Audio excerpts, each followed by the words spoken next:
Queridos hermanos y hermanas, el Evangelio de hoy nos presenta a Jesús que después de haber anunciado y explicado el reino de Dios en parábolas, calma la tempestad en el lago de Tiberíades y es el primero de 4 milagros. Con estos signos Jesús da concreción a su predicación sobre el misterio del reino, que la gente, incluso sus discípulos que habían sido instruidos aparte, no acababan de entender. Jesús, por un lado, actúa como el maestro que va formando a sus discípulos y que hace conocer su identidad de Mesías enviado por Dios, y por el otro, que los hace crecer en su adhesión de fe y los prepara también al ministerio apostólico. Este milagro de la tempestad calmada es presentada como una parábola en acción, como un recuerdo vivo de una experiencia de fe. El relato evangélico nos dice que un atardecer a orillas del lago, Jesús dice a sus discípulos: pasemos a la otra orilla, es decir, a la Decápolis que estaba al frente de donde estaba Jesús, una tierra de paganos mirados con sospecha y difidencia por los judíos. Jesús les invita a ir entonces a lo desconocido, a lo hostil, a las periferias del mundo, como dice el Papa Francisco. Para eso hay que cruzar el lago, dejar la seguridad de lo conocido y pasar por los embates del mal, con la tentación de ceder ante las dificultades que presenta el seguimiento al Maestro y el anuncio del Evangelio. Hay varias barcas, pero Jesús y sus discípulos suben todos juntos a la misma barca.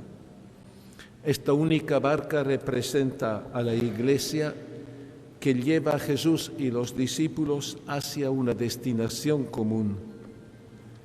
De pronto se desencadena una tempestad tan fuerte que las olas entraban en la barca, amenazando de llenarla y hundirla. También en nuestra vida de cristianos y de la Iglesia se han dado y se dan muchos vendavales y tempestades, muchos errores y caídas nuestras, muchos ataques desde afuera que parecen poner en riesgo la misma existencia de la Iglesia y del Evangelio.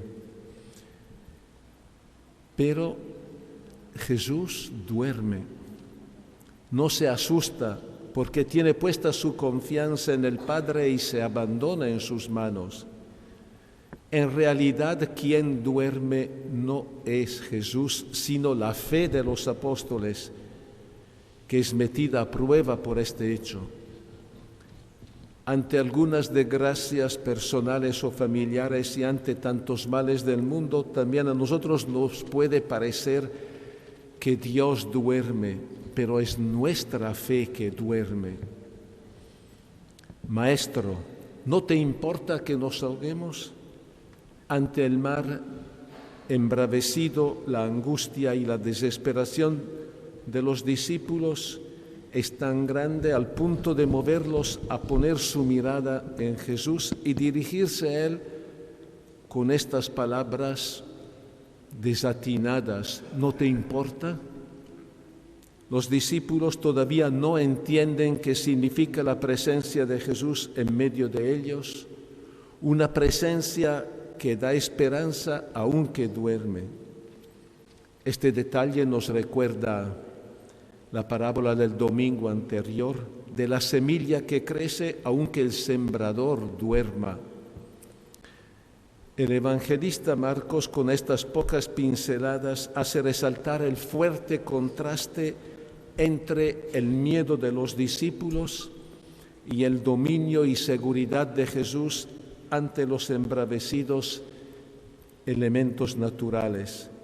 La fe y el miedo están en total oposición. El miedo ahoga la esperanza, la fe libera y abre nuestras vidas al amor de Dios. Jesús se despierta e increpa al viento: silencio, cállate. Y el viento se aplacó y sobrevino una gran calma.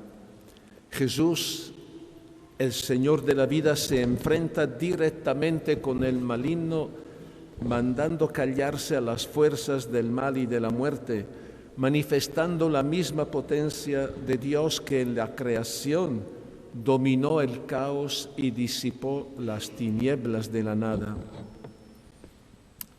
Tanto la noche como el mar en la Biblia son símbolos de las potencias infernales y del mal, como hemos escuchado también en la primera lectura de Job, donde Dios pone límites al mal. Ahora Jesús provoca directamente a los discípulos. ¿Por qué tienen tanto miedo? ¿No tienen fe? Jesús denuncia entonces claramente que detrás del miedo está la falta de fe, el no contar con Dios como punto firme que oriente la vida, cayendo en el desconcierto y la angustia. Entonces los discípulos quedaron atemorizados. Ahora los discípulos no tienen miedo sino temor, es decir, sorpresa, estupor y reverencia ante el misterio manifestado en la actuación potente de Jesús que ha abierto el horizonte de la trascendencia. Más allá de las apariencias prepotentes del mal está Dios, que teje su plan de esperanza, su plan de salvación.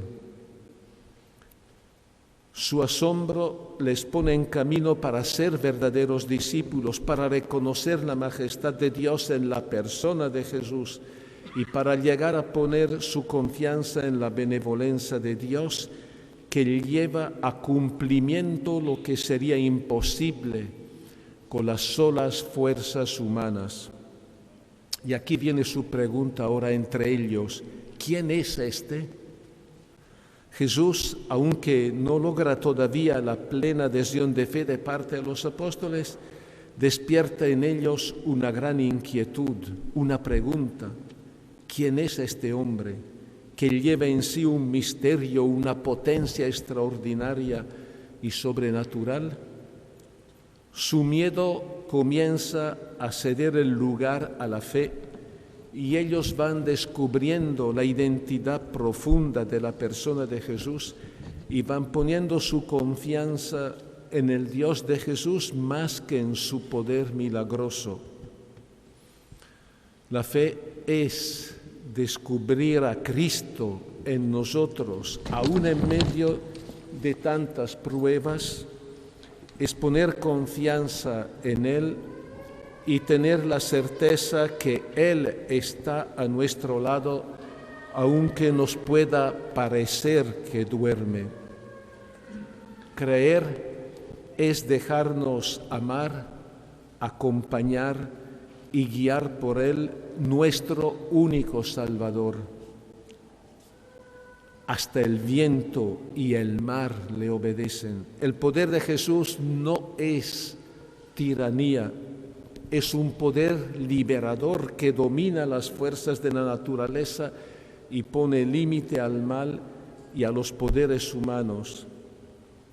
Y de la misma manera que libera a los endemoniados, el primer milagro de Jesús ha sido liberar un endemoniado en el Evangelio de Marcos, así libera a los discípulos del miedo y hace que puedan descubrir el rostro misericordioso de Dios. Este milagro de Jesús nos da una gran enseñanza también para nuestra vida. Todos pasamos por tempestades personales en las que todo parece derrumbarse. Pero en los últimos años hay una tempestad que amenaza hundir a toda la humanidad y la creación entera. La acción desconsiderada del hombre ha puesto en peligro el equilibrio ecológico, ha provocado un cambio climático con graves consecuencias en el ambiente natural y la tierra se encuentra gravemente herida. Y el Papa Francisco en esta semana se ha unido al coro de tantas voces que alerta sobre este grave peligro con su carta encíclica, una nueva carta encíclica, Laudato Si, sobre el cuidado de la casa común. El Papa toma las primeras palabras del cántico a las criaturas de San Francisco: alabado seas, mi Señor, por la hermana nuestra Madre Tierra. El Papa hace un llamado urgente a toda la humanidad a cruzar la otra orilla, a dejar el modelo de vida consumista y la sobreexplotación de las actividades humanas para respetar a la naturaleza, asumir un estilo de vida sobrio y recurrir a recursos naturales renovables que garanticen la supervivencia de la humanidad en su conjunto. Y el Papa entonces invita a toda la humanidad a reconocer los pecados contra la creación, pecados que también nosotros podemos cometer aún estando en la ciudad cuando no respetamos el ambiente, y a una conversión ecológica global en torno a este concepto de ecología integral en la relación con Dios, entre nosotros y con la naturaleza. Y el objetivo es comprender el lugar específico que el ser humano ocupa en este mundo. ¿Cuál es nuestro lugar? Y lo hace a través de una serie de líneas de renovación de la política internacional, nacional y local basadas en un diálogo transparente y honesto. Y la encíclica, que es bastante larga, aquí solo unas pinceladitas he dado, termina con palabras esperanzadoras. Él nos dice que se puede vencer a la tempestad embravecida por la que estamos pasando, poniendo nuestra fe en el Dios de la vida.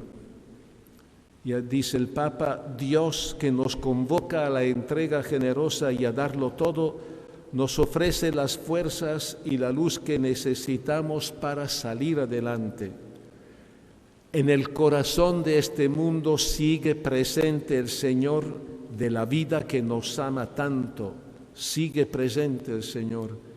Él no nos abandona, así como no ha dejado solos a los discípulos y apóstoles. No nos deja solos porque se ha unido definitivamente a nuestra tierra y su amor siempre nos lleva a encontrar nuestros nuevos caminos. Alabado sea.